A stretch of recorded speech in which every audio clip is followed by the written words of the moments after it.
వడగండ్ల వాన రైతుల కళ్ళలో కడగండ్లు తీసుకొచ్చింది. వికారాబాద్ జిల్లా పరిగి మండలం పోల్కంపల్లిలో వడగళ్ల వానతో భారీ నష్టం జరిగింది.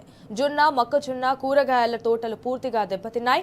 దెబ్బతిన్న పంటలను పరిగి మాజీ ఎమ్మెల్యే కొప్పుల మహేష్ రెడ్డి పరిశీలించారు.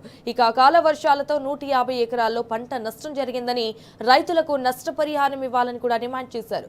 వడగళ్ల వానతో పూడూరు మండలం మేడిపల్లి కలాన్లో 200 మేకలు మృతి చెందాయి. ఆ కుటుంబాలను ఆదుకోవాలని కూడా మహేష్ రెడ్డి కోరారు.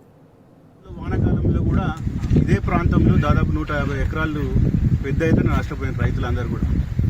ఎందుకంటే అప్పుడు వానాకాలంలో అకాల వర్షం వల్ల ప్రతి రైతు ఇక్కడ దాదాపు ఈ గ్రామంలో, ఈ మండలంలోనే హైయెస్ట్ పంట నష్టం జరిగింది ఇదే గ్రామంలో. దాదాపు ప్రతి ఒక్క రైతు కూడా ఆ టైంలో అన్ని పెట్టుబడులు అయిపోయినాయి.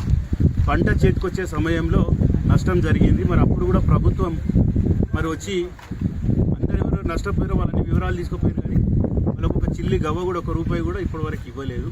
ప్రతి రైతు కూడా అప్పుడు దాదాపు 20 నుంచి 30 వేల రూపాయలు పెట్టుబడులలో నష్టపోయారు.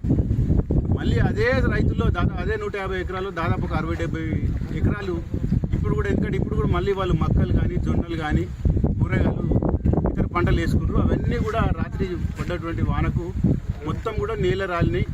పంట మొత్తం కూడా ఒరిగిపోయింది. కూరగాయలు కూడా అన్నీ కూడా, క్యాబేజీ కానీ, ఈ టమాటా కానీ వచ్చినటువంటి పూత అంతా పోయింది.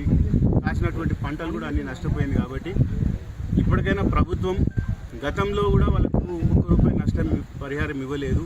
ఇవాళ ప్రతి రైతు అప్పుడు 30,000, ఇప్పుడు 20,000, అంటే దాదాపు ఒక ఎకరాకు 50,000 రూపాయలు